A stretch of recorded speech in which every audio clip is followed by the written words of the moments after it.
I think this is going to be a great topic because, we Which always one?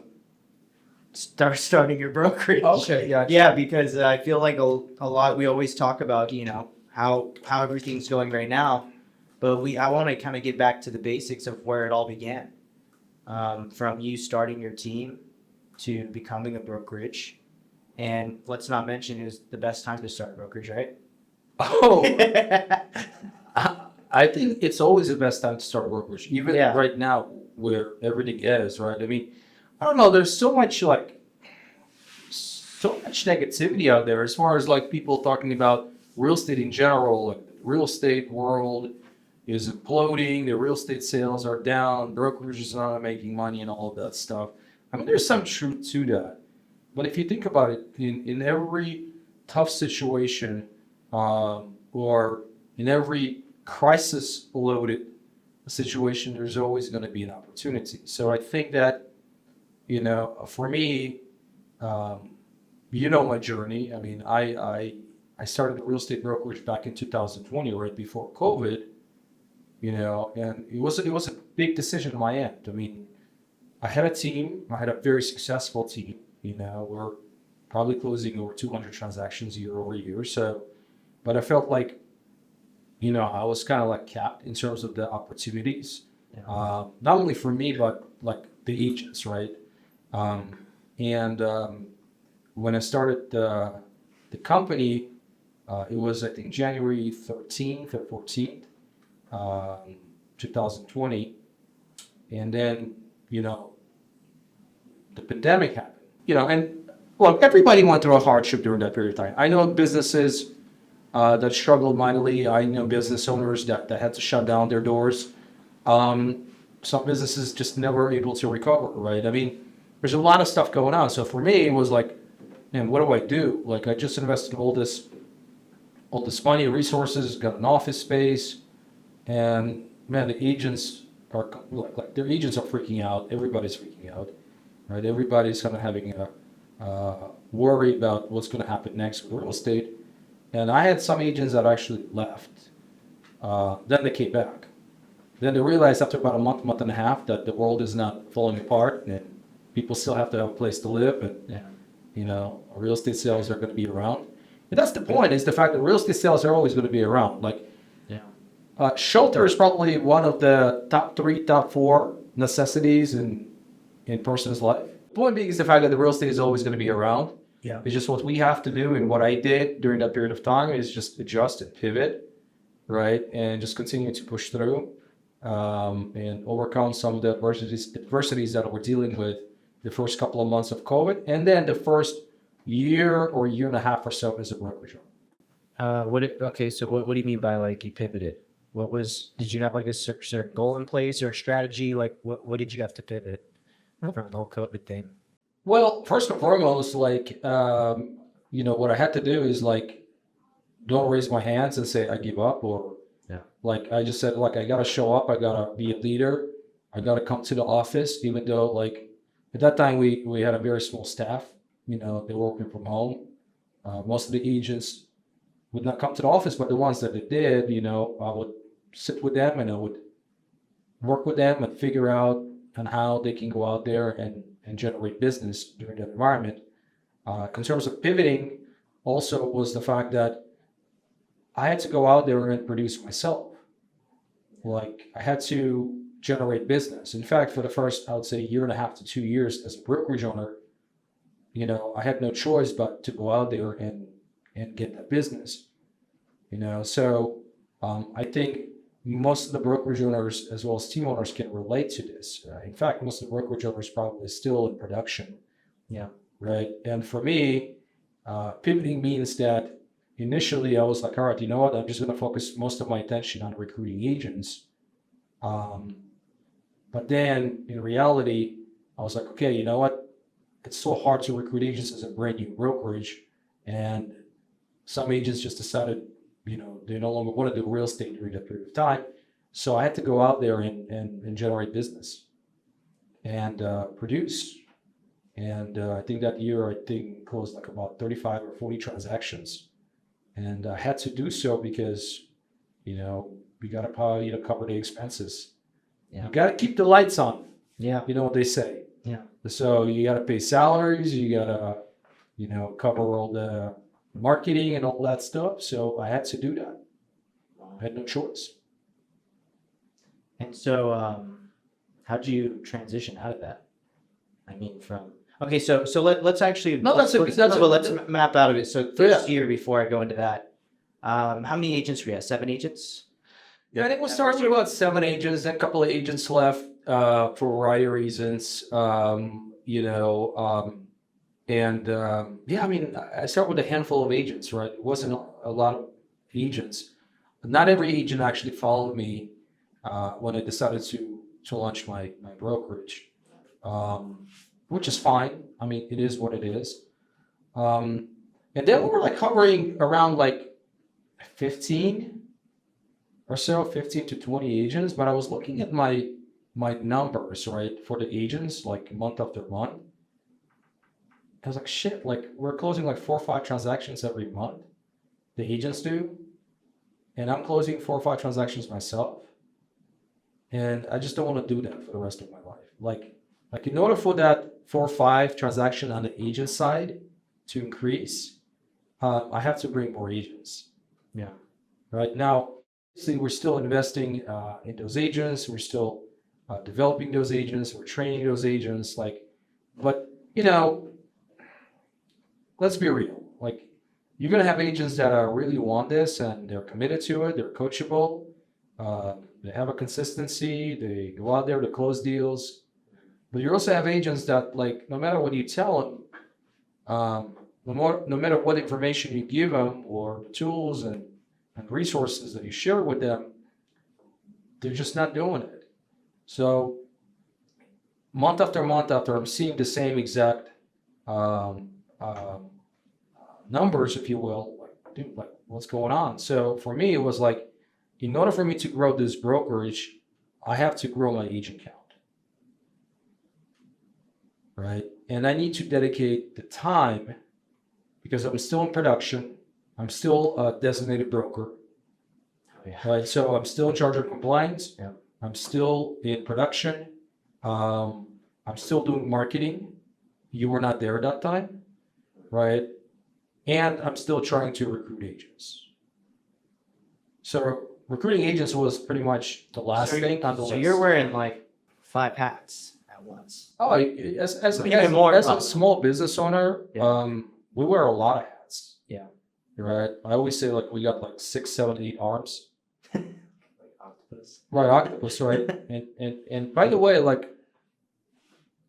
that's the reality of like many brokerages out there. Like, Yeah. we have clients that, man, they've been in business for 8 years, 10 years, 12 years, 20 years, and they're still doing exactly the same thing. They have like 8 agents, 10 agents, 15 agents, 20 agents, and their business without them is not really a business, right? So so for me, looking at those numbers, I said, in order for these numbers to improve, it's not about really improving the agent productivity. It's about bringing more agents that will generate more closings, more transactions. And eventually, my goal was to like phase out of that personal production because I personally sold like over 500 homes, and I can sell. I can go get listings, I can work with the buyers. But that's not really if you think about it, my calling anymore, my passion. It wasn't something that I really wanted to do full time. Yeah, I mean, if I got like a past client of mine that reaches out, I just closed on a house yesterday. It was a $760,000 house. It's a past client of mine. They worked with me twice in the past. They insisted to work with me. I listed their house. I have a TC. We made it happen. Yeah. Right. But for the most part, like, I wanted to focus on growing the business, and the way you grow the business is by bringing in, the agents, bringing in the people that will support those agents, having the systems in place, and that's the pathway that I decided to take when I looked at those numbers at that time. And I'm sure, I've seen them myself too, but when you're actively recruiting, there's a very aligned correlation with your increase in transactions to the agents you hired over the past few years, especially as you, even when you get started though, I'm sure did it take some time to get the increase in transactions? Well, yeah, I mean, like I said, we were stuck like at 4, 5, 6 transactions. And the reason that we were at 4 or 5 transactions with 15 agents or so, 16 agents, because we were not increasing the agent count. And then here's was another thing is like you bring agents and you also have agents that are leaving, right? So every brokerage deals with it. Retention is very important. But in reality, like we can't control, whether that agent stays or goes ultimately. Yeah. The agents can leave for many different reasons. So if, let's say, for example, I'm with 15 agents, and I stop recruiting, most likely by the end of the year, I'm probably going to end up with like 8 or 9, right? So that's another thing I realized pretty quickly, especially during the pandemic stages of it, where like half my agents decided to bounce, leave. Like I can't control certain behaviors of the agent. So the only solution really in reality, if you're a broker owner, like, is to consistently, bring more agents. And how do you break through that? I mean, you're handling the marketing, you're designated broker, probably still juggling some admin stuff too, and you're personally in production as well. So I mean, how do you find that time? I mean, because the pressure is really on you as a brokerage owner. Your brokerage is only doing 4 to 5 transactions a month. You're in production to keep it afloat. How did you find time to start recruiting agents while keeping the lights on, I guess you could say? Well, you find time because if it's important to you, if it becomes your number one priority, you will find time. Right? So first and foremost, it's a mindset shift. Mindset, you make a decision. You made a decision like, okay, I have to grow. And it's not about growing with my own personal production. It's growing by bringing agents that will produce for me. That's number one. Decision. Then the second thing is like commitment. All right. Commitment means that I'm going to allocate an hour or 2 a day. No matter what, I'm going to allocate that time for agent recruiting. Right? That's what I have to do. So that means I got to talk to the agents. I got to meet with the agents. I have to spend time in presenting my value proposition to the agents. I have to market to the agents. I have to send out an email to the agents. This 2 hours a day is dedicated for agent attraction and recruiting, right? And that can be about 10 hours, 15 hours a week, right? But if I'm like all in for those 2 hours a day, right? A lot of things can happen during that 2 hour period. Yeah. Right? We work with a lot of brokerage owners, right? And they're all pretty much saying their biggest constraint is lack of time. And I get it. Like I've been there. Right? We all deal with lack of time, especially when you're wearing multiple hats and you're doing so many other things in your business.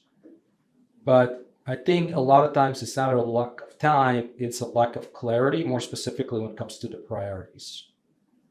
So if your priorities are right, what I mean by that is like if you committed that the way you're going to be able to grow is by adding more agents, you should not have an issue with time.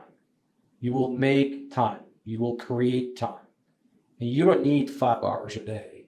Like I never spend 5 or 6 hours a day in recruiting agents, right? 1 to 2 hours a day, if you're all in, if you're fully focused, if there are no any other distractions, or you're not doing a bunch of other things, you can have conversations with agents. You can market to these agents, right? And you can bring agents on board. It doesn't have to be 5 or 6 or 7 agents a month, but you can bring 1 or 2 agents a month, right? But if those agents work out and they start producing and they're closing more deals, that's more revenue coming in. And sooner than later, that revenue is going to be covering your expenses. And eventually, you're going to make enough revenue that is going to make you profit. Right? Now, it takes time and it's not easy. That's why I think, broker owners just, kind of like almost give up at times. You know, they're like, man, I got these agents and they're not producing. Oh shit. Like we have agents that are not producing. Yeah. Like most of the brokerages out there have agents that unfortunately, no matter what you say to them, it's just not gonna they're gonna react to it. They're just not gonna produce. You know that saying, you can lead the beautiful horse to the beautiful well, but that beautiful horse is just not gonna drink. You're not gonna make that horse drink. If they don't want to drink, they're not gonna drink. No matter what you say, no matter what you do, that horse is not gonna drink. It's the same thing when it comes to our business. You will have agents that are all in, fully committed, coachable, right? Aligned with your core values, aligned with your vision, aligned with your mission, and they're going to be like going out there and generating that business for themselves. And you're also going to have agents that are going to be somewhere in the middle, maybe a couple of deals here and there. And you also have agents that are going to be like dead weight. But that's the business that we run, right? So instead of giving up on saying, you know what, I'm just not going to be able to find those type of agents that are producing, and just double down on your personal production. Focusing on meeting more agents, because the more agents you meet with, right, you're going to find quality agents. The problem is most of the time broker owners, they meet with one agent a month, if that, and then they settle for that agent because they have no other options. It's like the same thing if you only get one buyer lead a month. You have to now settle for that buyer, even that buyer is not the right fit for you. Same concept. It's the same thing, for example, when you're dating. Don't you want to date multiple people in life? So you will know which one is which one is the best fit for you and your personality, versus just settling on one. Yeah. Right? So having options and having, let's say, 4, 5, 6, 7 agents to meet with on a monthly basis, right? And then align yourself with 1 or 2 that you feel like are the best fit for your company, your organization. That's how you're going to be able to build a brokerage. And that's the way I did it. Yeah. Right? It's kind of I don't know if it completely aligns, but it's kind of like when for a real estate agent, for example, they want to get that one luxury listing. They want to shoot for the $1 million listings, but they could just consistently across the board, get typical homes that they want to list and represent. Yeah. And it evens out the money. They're not. It's like when the brokers are looking for the top agents. I don't know if that makes sense. Well, yeah, we all want producing agents, right? I think broker owners, and I get it, the same exact way. Look, we wanna surround ourselves with producing agents. Yeah.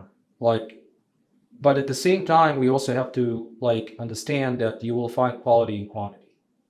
Yeah. What I mean by that is the fact that there's no way you can predict 100% of the time, or 90% of the time, even 50% of the time, that the agent that you're bringing in is actually going to be producing. Yeah. Yes, I get it. If they do have a pattern of production in the past, the likelihood of producing is going to be great, right? But there are also agents that have produced, let's say, 10 transactions 2 years ago. Now with this market are only doing 4. Yeah. Right? There are also brand new agents that, there's some broker owners that want to deal with the brand new agents. They got burned with the brand new agents, right? They feel like brand new agents take a lot of their time. And again, I'm in agreement. If you don't have the right onboarding process in place, if you don't have a way of getting that brand new agent, off the ground, their business off the ground, up and running, it's going to be tough, right? But you also have to be selective when it comes to the brand new agents. And I say this because I made huge mistakes with brand new agents in the first couple of years, where my turnover rate was crazy because I was bringing in wrong agents. These were brand new agents. Most of them were not full-time. They were not committed. They were not really coachable because real estate was not really their number one priority. And because of that, they were not closing deals. And after a certain period of time, when they're not seeing the results, they're not making money, they usually bounce, right? So right now, when we bring brand new agents, for the most part, not all of them, but majority of these brand new agents, we want to make sure that they're doing this full time. And, they have to go through a 12-week momentum building boot camp. Then they also assign to a mentor that mentors them for the first six transactions. But even then, it's not 100%. But there's nothing that is 100%.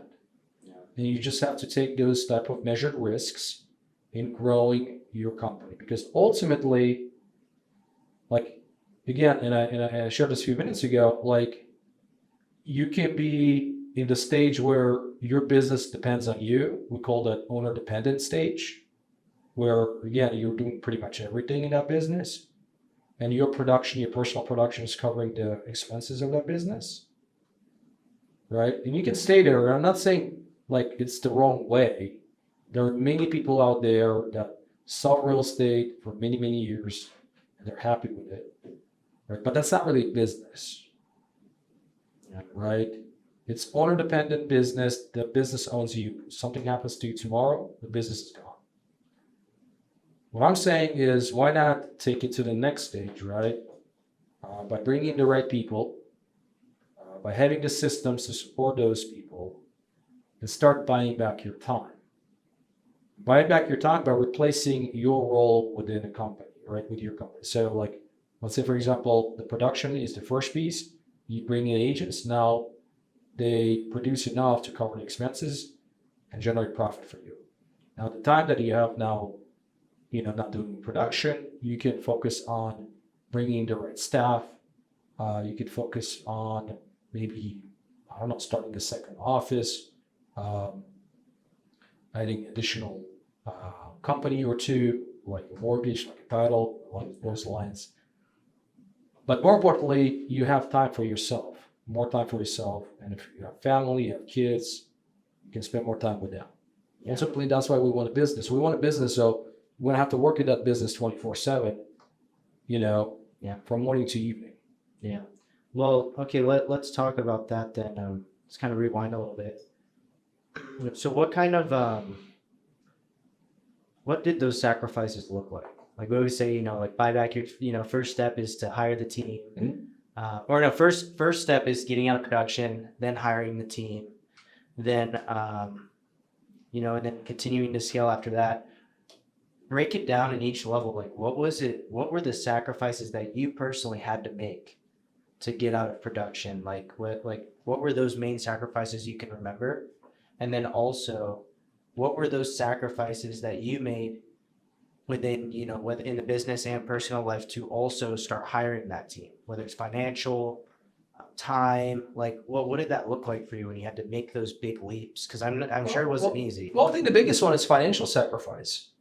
Like financially, you would have to take a step back or two, because it's one thing to go out there and work with the seller, list their house for $700,000 and get a check for 20 grand, and the whole process takes less than 60 days, right?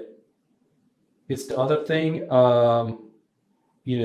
have 20, 30 agents that collectively do like 7 or 8 deals, or 9 or 10 deals. And you're barely breaking even, right? So 20 grand with one client, you have 25 agents, which means 25 clients, and you're breaking even, if that.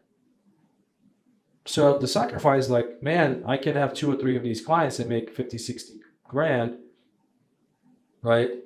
And probably spend less time versus managing 25 or 30 agents, right?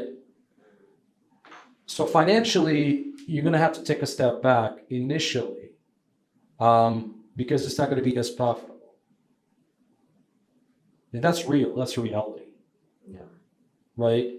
But the more agents you add on and the more transactions you close, right, the more money you're going to start making in terms of the profit. Mm-hmm. right? But ultimately, why we're doing what we're doing.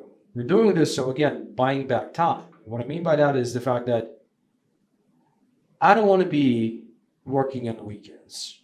I don't want to be showing homes at nights. I don't want to go out there in 115-degree weather and hold an open house. I don't want to be going in a listing appointments and hearing over and over again how much money they spent in the kitchen in 2008. Just don't want to do it anymore, right? I want to have a business that can grow without me being in that business 24/7. No, it's not easy. It takes time, right? You got to have the right people. But it's doable. That's how we grow businesses. Show me every business out there, most of them grow big businesses, they do it through people. And that's for me. Right? It also opens up doors to other opportunities for me because now I spend less time in my brokerage. It allows me to focus on bigger opportunities or better opportunities, all right, such as the company that we own, Modern Day Brokerage, where we have 120 clients right now we work with, right? Such as having the mortgage side of the business, the title side of the business, right? The investments, right?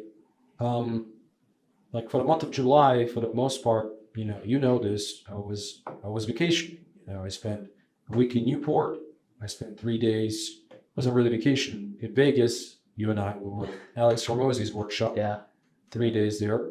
I spent time in New York. Spent time in South Florida, right? So that was my July, and in July we probably had the biggest month in history in terms of number of transactions, while me being like pretty much absent for that particular month. Yeah. It's incredible. Right? It's incredible. So, but it took years to get there.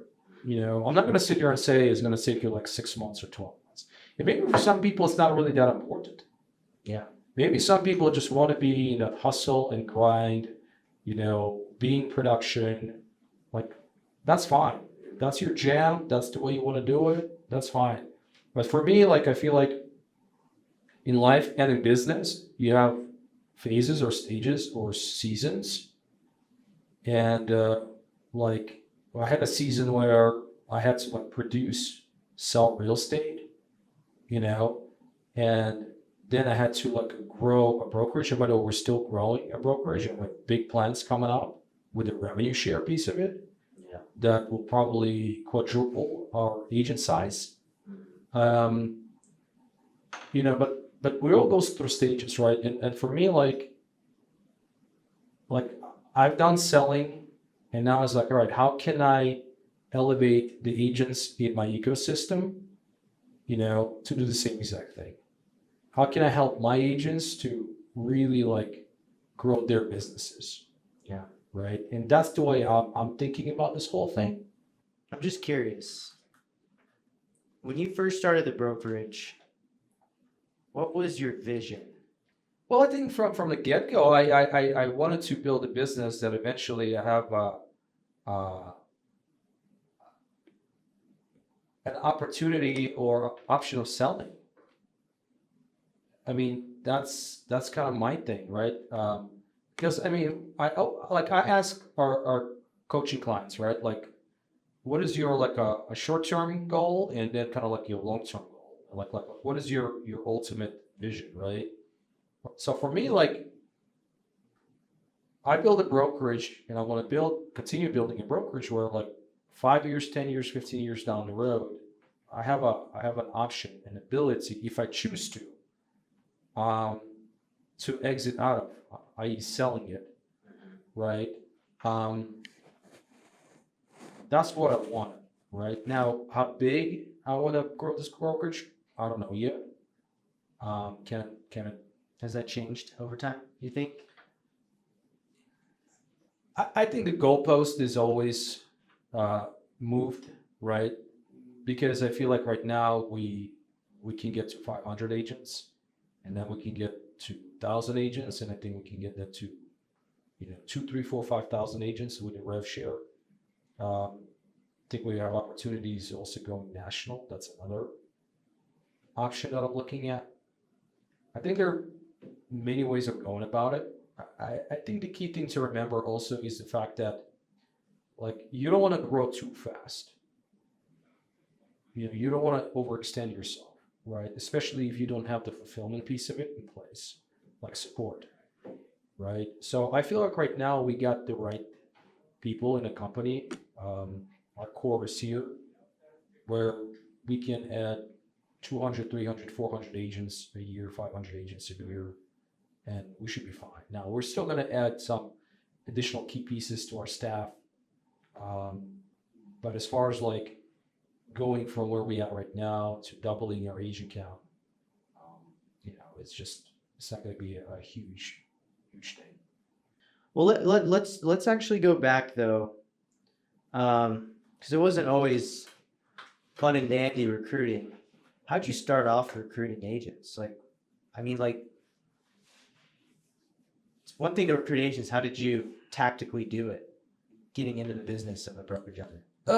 Well, I mean, recruiting agents is like basically like, if you really think about it, is like recruiting buyers and sellers, right? I mean, at the end of the day, it's the conversation. It's for me at least, it's all about trying to help them, genuinely help them, right? So, like, I start usually asking them about their business. I lead with questions about how they generate their clients, how they get their clients. I find out, the challenges or the constraints that they're currently facing in their business. So when I'm having a conversation with agents, it's more about them. It's about their business. It's about their goals and their aspirations. But also, like, again, their biggest challenges. Like, most agents have challenges when it comes to their business. They have constraints, whether it's, not able to consistently generate leads, not able to consistently close deals, time management, not able to transition from full-time job to becoming full-time real estate. Like there's so many constraints.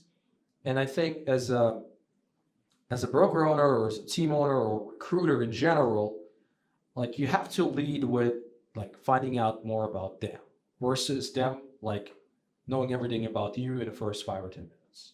Yeah. Right. So when I started reaching out to the agents initially, it was like, hey man, like I've been following you for quite some time. And they're like, yeah, I've been seeing your signs as well. It's like, I don't know if you know this, but I set up real estate brokerage and great things. And not sure if you're looking to like, for other opportunities or switching other brokerages, but I would love to pick your brain. I mean, you're doing like 20 deals a year and you're crushing it. Congrats on that. Can I ask you a few questions? And most of the time they're like, yeah, sure, absolutely. So that leads to me like going and meeting with them, usually for a cup of coffee, or if you have an office, you can bring them to the office, right? And I just tell them exactly, all right, yeah, can I ask you a couple of questions? Like, yeah, absolutely. Like, well, how do you generate your business? How do you get your leads? How do you work your leads? What type of marketing that is working for you right now? All of them are open-ended questions, and all of those questions about them, not me. Yeah. Like I'm like genuinely want to learn about their business, and then I transition into like pain, right? So what's kind of like what's preventing you, or what struggles are you currently having, or what challenges are you currently having in your business, right? Or what area of your business are you trying to like improve on? Or if let's say one thing in your business that can help you to take it to the next level, whatever that is, right? These are the questions I ask them, and they will start telling me like, hey, this is the problem that I'm having. Or if I do this, it will help me to get there, right? So just those questions alone will help you to really understand that agent, what that agent is going through. And also then you find out like, what are your goals? Man, what are your aspirations? Let's say you and I were having this coffee conversation a year from now, like, where do you want to be? Like you sold like 20 homes in the last 12 months. Like, how many homes do you want to sell in the next 12 months, right? So that's that. And then also it's like, hey, what can I do to help to like grow your business or continue to grow your business or support your business? What are you looking for in a brokerage? If you were to move, if you were to make a change, right? What is important to you in a brokerage? Well, Alan, if I were to move, were to make a change, this is what I'm looking for. So now I know. Yeah. Right? Now, can I close him on that particular meeting that I had with him? In that meeting, probably not. Do I want to close him? Not. It's all about building a relationship, building a connection with him, building rapport, continuing to nurture, right? In 2, 3, 4, 5, 6 months, man, I had agents that I nurtured for years and joined me after 2, 3 years, right? But that's how I started. And how many agents would you say you're bringing a month with doing that specifically? I mean, on average, about 4 or 5 agents. Like, when I started like really seriously going after agents, I think we're averaging about 4 to 5 agents, right? But it wasn't just cold outreach. The one that I shared with you is a cold outreach, right? That was the initial stages of it. But then after you exhaust your kind of like a quote unquote network of agents, the people that you know or kind of know you, Yeah. then you got to find like agents outside of that network. So I started cold calling, and even though I did have some success, I really didn't have the time to do this 3-4 hours a day. Yeah. I also like done cold calling in the past when I started my real estate business. So I was calling expireds, like cancels for sale by owners. And even though I kind of enjoyed that process and I built my real estate career that way, I still had like a PTSD from that, getting rejected, and uh, clients are not showing up or calling me the last minute to cancel. Same thing with the agents, right? Most of them are saying no. Some of them would agree to a meeting and then they will cancel at the last minute or the no show. So I'm not saying cold calling doesn't work. I'm just saying that, man, like you gotta have the bandwidth, and you gotta have a thick skin, and then you also have to have the skill to do this regularly, because it's a freaking grind. It's not the most joyful experience. Let me put it this way, right? So I had to figure out on how to like get in front of agents or meet with agents without like spending 3, 4, 5 hours cold calling, right? And that's when I started testing the marketing piece of it, the lead gen piece of it, where we're attracting these opportunities versus like me like constantly like chasing them. Could you expand on kind of those three things specifically? Yeah, I mean, we started initially, like I started like, and you were part of it initially as well, is like we started with the job boards, right? Surprisingly enough, like there are agents that go on the job boards, LinkedIn for Jobs, Wise Hire, Indeed, Monster, all of them, right? And they're all like they're looking for opportunities. Yeah. So like, now we got a lot of garbage as well. We got people that are not licensed, right? And I think initially it was like, man, for every one licensed agent, we get like 20, 25 that are not licensed, right? And we have to manually go through each and single, like we have to go through all of them and figure out which one's licensed. It was very time consuming, right? Yeah. And then once we automated that process, then we're like meeting with 4 or 5 agents a month, not 4 or 5 agents a week. And we're probably bringing like 2, 3 agents a month from that alone. That's not including anything else. It's funny. Just today I was talking to Casey. Yeah. License Indeed. So, I mean, still using it till this day. Yeah. Someone booked his calendar for Tuesday. Licensed agent. Yeah, from from Indeed. So- All right. So I think like whether it's Indeed or it's Monster or Career Builder, we like Indeed because it's the biggest and Yeah. the number one search website. But What indeed also what I like about it, Tristan, is the fact that like the conversations are much, much easier. Like, so if you're one of those like individuals, and I think most of us are like that, where again, you don't like the altercation or kind of like that chasing agent and the agent is not Yeah. receptive to the conversation. That's what happens when you cold call an agent, right? Yeah.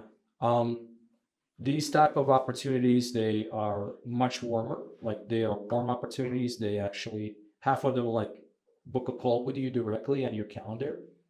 The other half, you reach out to them. You say, hey, this is Alan with Best Homes Real Estate. We got your resume of our ad on Indeed. Just wanted to ask you a couple of questions. Is this a good time? They're like, yeah, absolutely. You just go through the script, right? It's a screening session first. Takes usually about 5 to 10 minutes the most.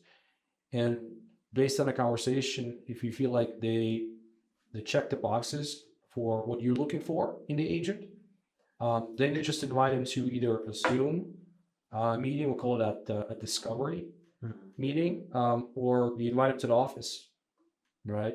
Hey, based on everything that you share with me, I really truly believe that you can be a good fit for what we're trying to do here. Would you like to come to the office and meet my team and check out our operation, or you prefer more virtual type of a setting like a Zoom? Give them an option, right? So we probably brought in over like, I don't know, 200 agents that way.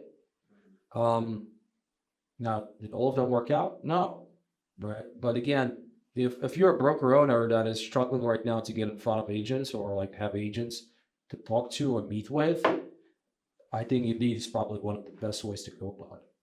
And I think it's very important too, because I did was part of that process, making sure you're spending time talking to the qualified people too. It's important. It's going to take a lot of time. Well, yeah, If that's you don't, well, yeah. I mean, for us initially, dude, like we're getting that was bombarded great. with Yeah. people, like we're like, dude, I don't have the time for this, right?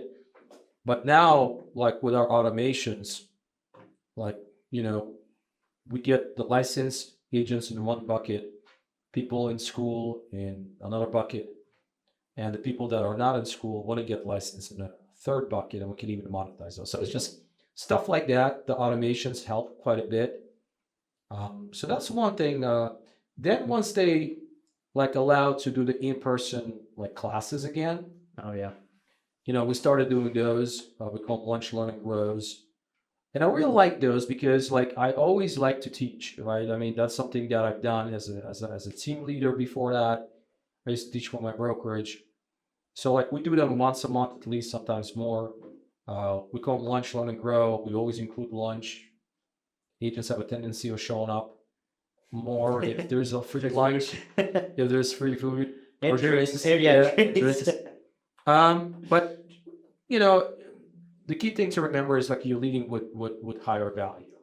You're teaching them something that they feel like it's important in their business. Hopefully, it will help them to grow. Um, you're creating that environment where they like the atmosphere. They see and meet your team and your agents, and we usually bring in like 30, 40, 50 people in a room. We introduce them to our company, what we do.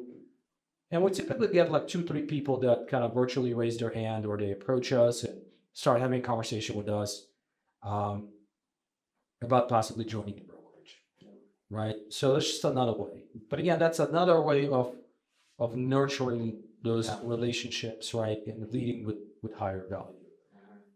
And then, like in the last 7 or 8 months, we've seen quite a bit of traction with social media piece of it.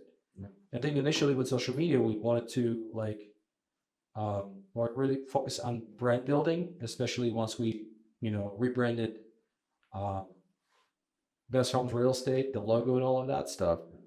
But right now, I mean, we're generating agent opportunities for as little as 12, 13 bucks a piece, using specific offers in the form of lead magnets. It's just another way. So the goal is really for us to again like attract these agents right into our ecosystem. Some of them are going to be ready to join now. Some of them are going to be maybe 5, 6, 7 months out. Some of them are maybe 2, 3 years out, right? But it's the same analogy. Let's say I would use if you're a real estate agent, and let's say you have a flow of buyer leads coming in or seller leads coming in. It's the same thing. You want them to be in your pipeline. You want to be in your ecosystem. You want to constantly educate them on the benefits of your joining your brokerage. We're doing exactly the same thing in our company.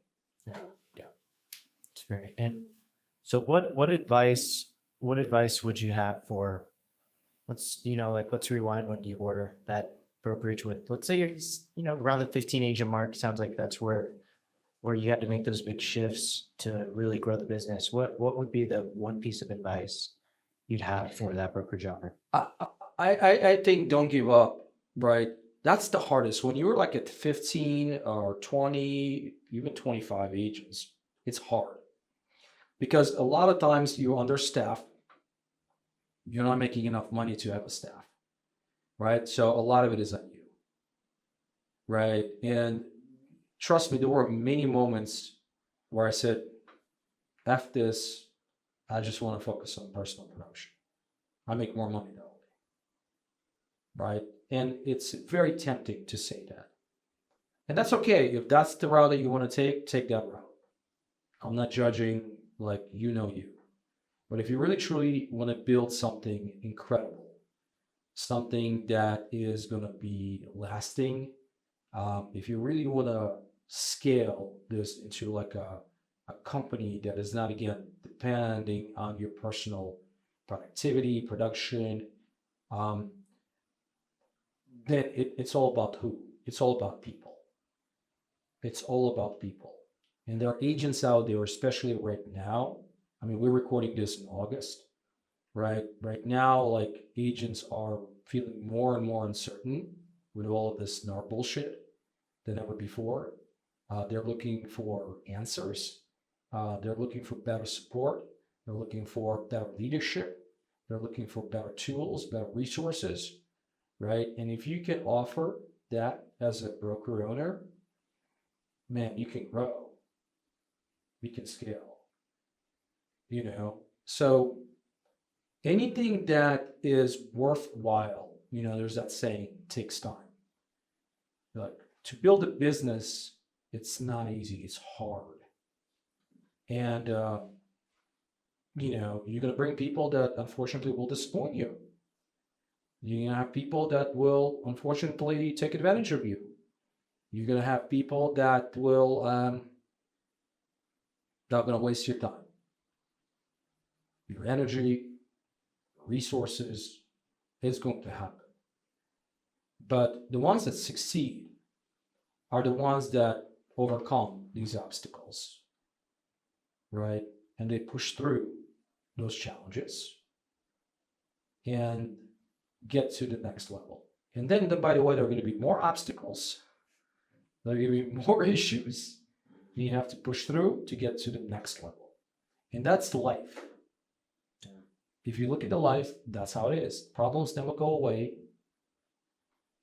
Issues never stop.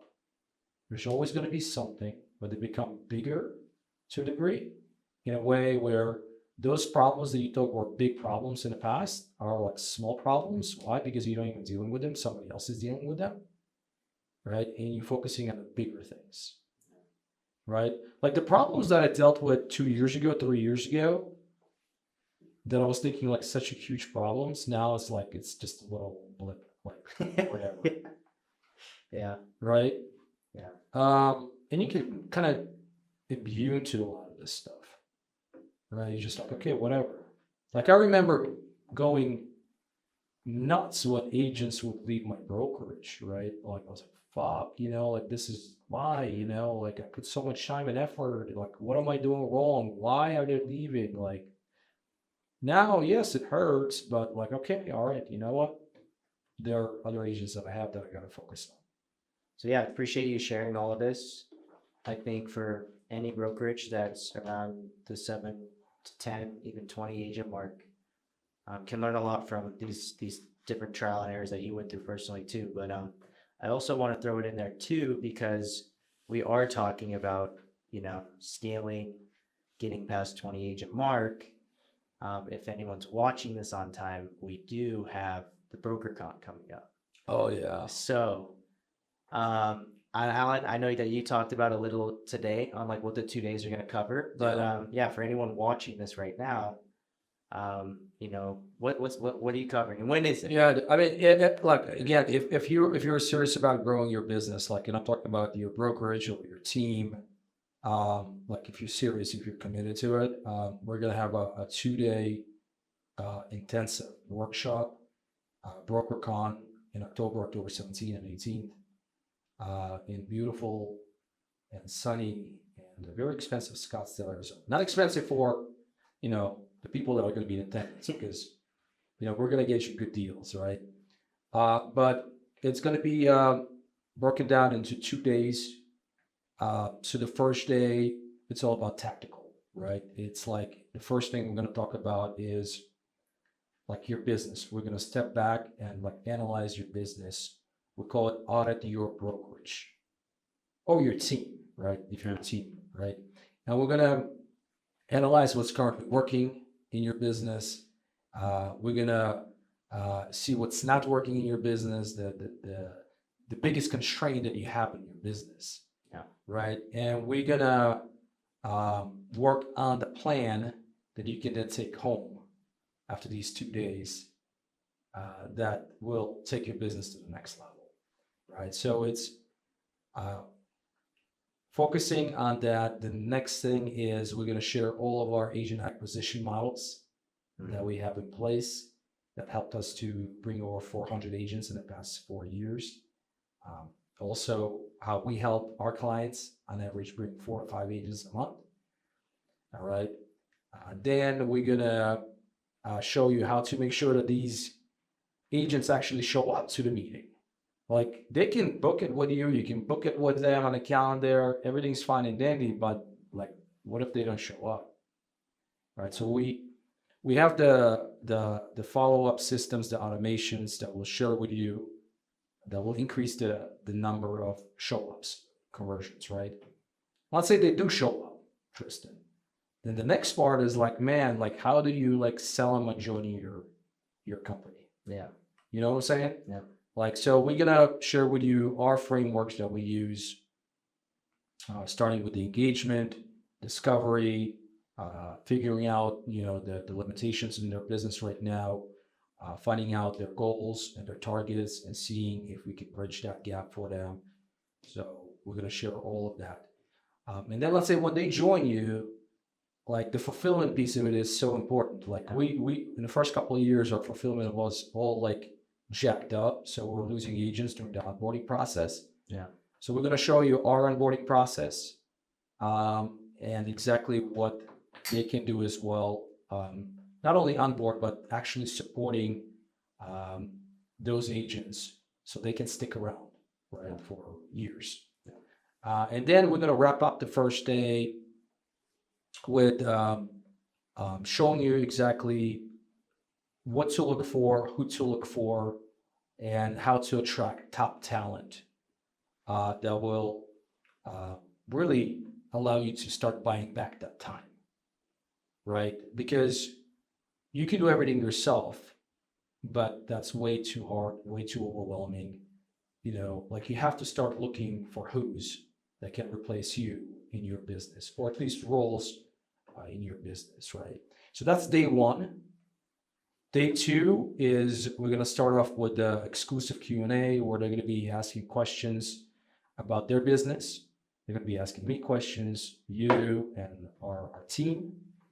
And then we're going to probably break it into like groups, like round tables, where like one table is going to be all about like operations. So if they have any like challenges and constraints with operations, we're going to have Melissa there as our president of operations. She can handle all of those questions. And if they have questions about recruiting, we can have Casey there, right? Marketing, they can have you there. Branding, they can have Celine there, right? And then if let's say general strategy sessions, JV opportunities and all that kind of stuff, they can have that conversation with me. So that's 2 days. Again, October 17, 18 in beautiful Scottsdale, Arizona. I think we have an early bird special right now. What is it? I It's don't. like I don't even. nothing. I don't even want to tell you how much I discounted the tickets. But You like to discount things. 60% off. So if you're watching, if you're an early viewer and you want the early bird access, just make sure to click the link below, somewhere around this video, because yeah, if there's early bird access, you guys can get in for just $197 and How much? 100 $197. $197. Yeah, but So those 2 days with us, with our team, and also with our clients, right? but it won't be for long. It won't be for long. for Yeah. for 197. Prices will go up to $497. Obviously, we have the VIP packages too for people who want to, actually join us for some extra things we're going to be doing. You can check it out on the page. But yeah, you guys definitely don't want to miss this. I think if you guys connected to anything that Alan talked about on this podcast, you definitely should attend, because if you feel a certain way or you feel like you have a lot of stuff in common, you will get a lot of answers from all of those things, and hopefully fast track your way to success and scaling your brokerage. So Right on. awesome. Well, Alan, I appreciate you having me on here, and it was great being able to actually interview you to tell everyone more about your story. Yeah. I think there's a lot of Next time we're gonna talk about yours, okay, sounds good. because everybody is dying. Just to can't hear wait. your story. Sounds good. All right, dude. All right. Thanks.